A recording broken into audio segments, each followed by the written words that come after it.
کوئی پراکسی تو نہیں چلتی. جب یہ آتی ہے موت تو اسی کو لے کر جاتی ہے جس کے نام قرۂ فال نکلا ہوتا ہے, فیصلہ ہوا ہوتا ہے. یہ جوانوں کو لے جاتی ہے موت, بوڑھوں کو چھوڑ جاتی ہے. یہ بیماروں کو چھوڑ جاتی ہے, تندرست اور صحت مند لوگوں کو لے جاتی ہے. اس لیے زندگی اور موت کے فیصلے بارود نے کبھی نہیں کیے. اگر کیے ہوتے تو افغانستان میں صرف بارود ہوتا, انسانوں کا نام و نشان مٹ چکا ہوتا. لوگ کہتے نہیں, کبھی یہاں انسان آبادی نہ تھے, رہتے ہی نہ تھے. لہذا اب جو گیدڑ کی موت آئی ہے,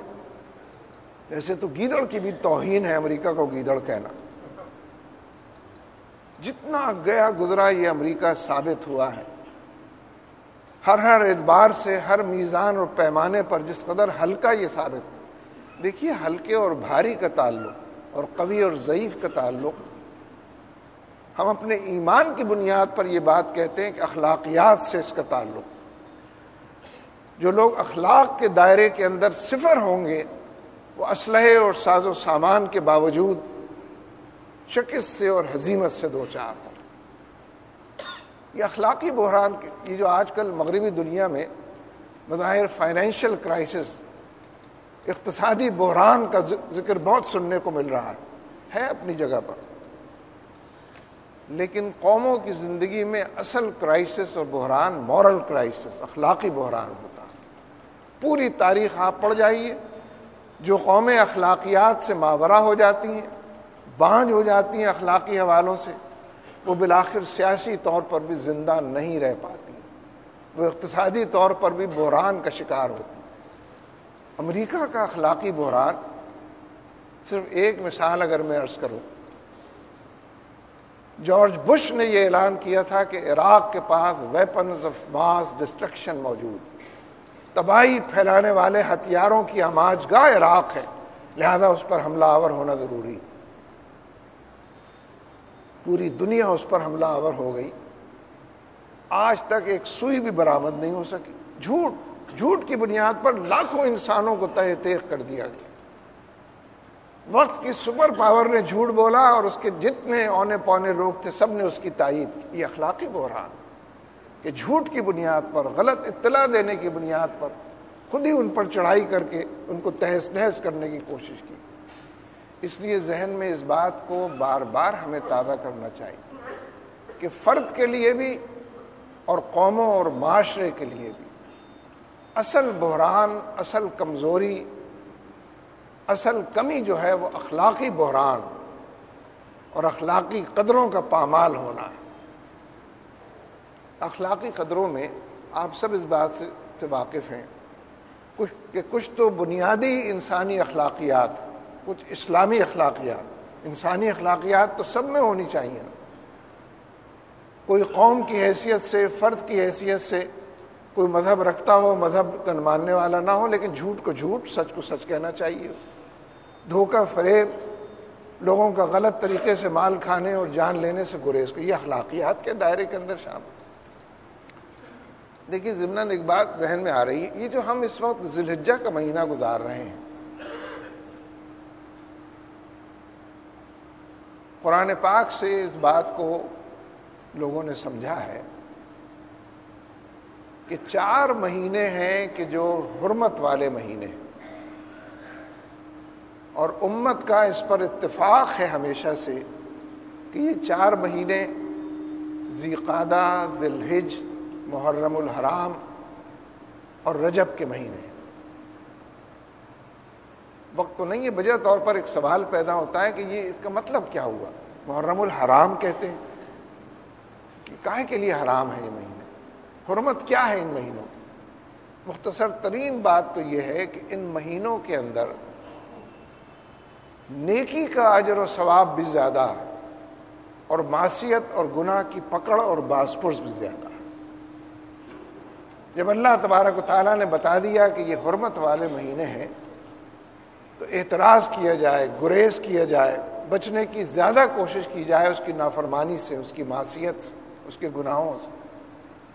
اور جن نیکیوں کی طرف ہم پہلے سے چلتے اور بڑھتے ہیں اس کے اندر اضافہ کیا جائے اور زیادہ اخلاص کے ساتھ ان نیکیوں کو کیا جائے کہ اس کا اجر بھی زیادہ ہے اور اس کی پکڑ بھی زیادہ ہے. اور یہ جو ہم نے ابھی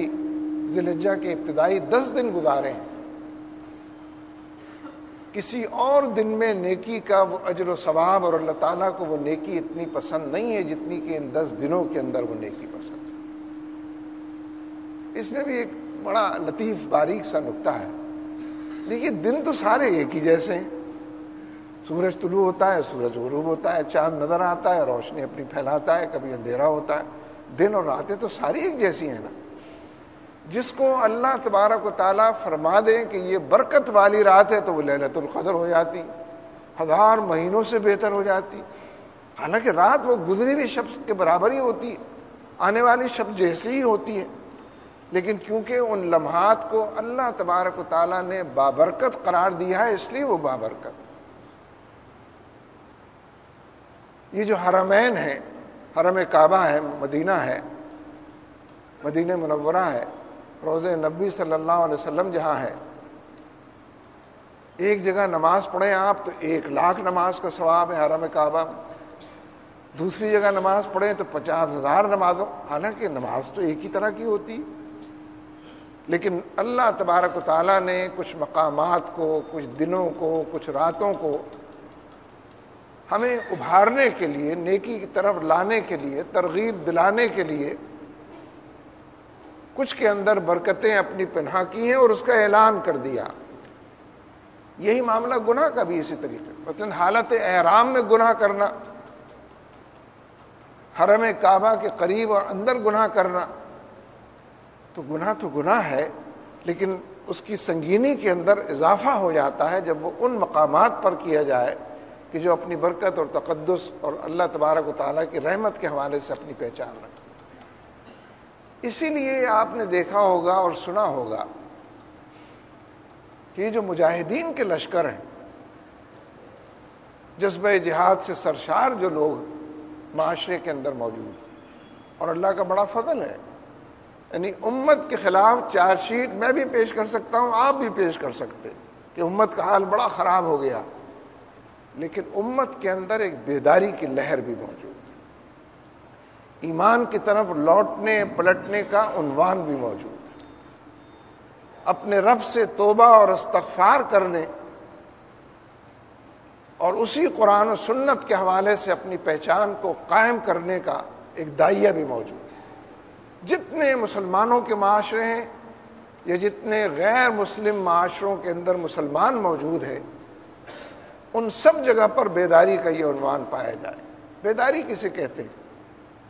جب مسلمان اپنے رب کو بھول جاتا ہے تو گویا غفلت کا شکار ہوتا ہے، خواب غفلت میں مدہوش ہو جاتا ہے۔ جب وہ دوبارہ اپنے رب کی طرف لوٹتا اور پلٹتا ہے تو گویا بیدار ہو جاتا ہے، اپنے رب کی طرف دیکھنے، چلنے اور بڑھنے کی توفیق اس کو نصیب ہو جاتی ہے، اس فضل سے آراستہ پیراستہ ہو جاتا ہے۔ اس لیے اس وقت مسلمانوں میں اگر بیداری کی لہر ہے،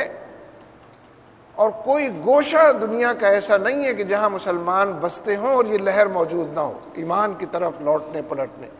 قال اللہ و قال رسول کی صدا کو بلند کر رہی، ممبر و محراب سے گنبد ہر جگہ اسلامی تحریکیں اور جہادی تحریکیں، رجوع اللہ کی تحریکیں، دعوت اللہ کی تحریکیں، ہر جگہ یہ پورا کلچر فروغ پا رہا ہے کہ ہمیں اپنے گناہوں سے اور رب کی نافرمانی سے بچ کر ان راستوں کو اپنانا چاہیے جو نبی اکرم صلی اللہ علیہ وسلم نے بتائے ہیں، سمجھائے ہیں، اپنی سیرت سے واشگاف کیے ہیں، دل و دماغ کی دنیا میں بسائے ہیں، اس کی طرف لوٹنا پلٹنا۔ اس لیے اس حوالے سے اس بات کی بڑی شدید ضرورت ہے کہ ہم دنیا میں جو کچھ ہو رہا ہے اس سے واقفیت پیدا کریں۔ ناواقفیت اور لا علمی، یہ جہل جو ہے، یہ تو انسان کو غلط راہوں پر لے جاتا۔ واقفیت اس لیے بھی ضروری ہے کہ جس دنیا میں فی الواقع ہم رہتے ہیں یہ ہماری دنیا تو نہیں، یہ پروپیگنڈے کی دنیا ہے، ڈس انفارمیشن کی دنیا ہے، یعنی نیگیٹو پروپیگنڈے اور ڈس انفارمیشن کی دنیا۔ یہاں کے حالات میں جو چیز پروپیگیٹ ہوتی ہے اور بڑے حساس انداز میں ٹریول کرتی ہے، لوگوں تک، دل و دماغ تک پہنچتی ہے، عام طور پر وہ آپ کے کیس کو اور آپ کے کاز کو فروغ دینے کا ذریعہ نہیں بنتی۔ جھوٹ کے نظام کو، سود کے نظام کو، ظلم کے نظام کو، جو جتنا بڑا ظالم ہے اس کی اتنی بڑی وقت ہے ان معاشروں کے اندر۔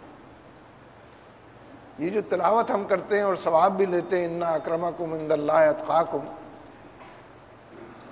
کہ بہتر تو وہی ہے جس نے اللہ کا تقوی اختیار کیا، پسندیدہ بھی وہی ہے، معزز بھی وہی ہے، لیکن یہ تلاوت کے لیے ہے اور اس کے ہر ہر حرف پر 10 نیکیاں سمیٹنے کے لیے۔ معاشرے کے اندر تو جو جتنا پیسے والا ہے اور جو جتنا کرپشن کے حوالے سے جانا پہچانا ہے اور خدا سے بے خوف اور آخرت سے جس درجہ بے فکر ہے، اس کو لوگ سر کا تاج بناتے ہیں، اس کو آنکھوں کی زینت بناتے ہیں، اس کو کندھوں کے اوپر اٹھاتے ہیں، اس کے ایک نعرے کے اوپر لبیک۔ یہ معاملہ یہ ٹھیک ہے کہ لوگ جبر کی وجہ سے بھی ایسا کرتے ہیں، خوف کی وجہ سے بھی ایسا کرتے ہیں، اپنے آپ کو اکیلا اور تنہا بھی پاتے ہیں، اس لیے بھی بعض اوقات غلط راہوں پر چل پڑتے ہیں، ڈھلان کی طرف چل پڑتے ہیں۔ میں مانتا ہوں کہ یہ باتیں بھی موجود ہیں، لیکن ان باتوں کو بھی تو کنٹرول کرنے کی، نجات پانے کی ان سے ضرورت ہے کہ آدمی وہ گروہ تلاش کرے، وہ گروہ تشکیل دے، وہ جماعتیں وجود میں آئیں، وہ پلیٹ فارم وجود میں آئیں، ان کو مضبوط کیا جائے اگر پہلے سے موجود ہیں، کہ جو ظلم کے مقابلے میں ڈھال بن کر رونما ہوتی ہیں، جو اللہ کی کبریائی کو بیان کرتے ہوئے اس کی خدائی کو،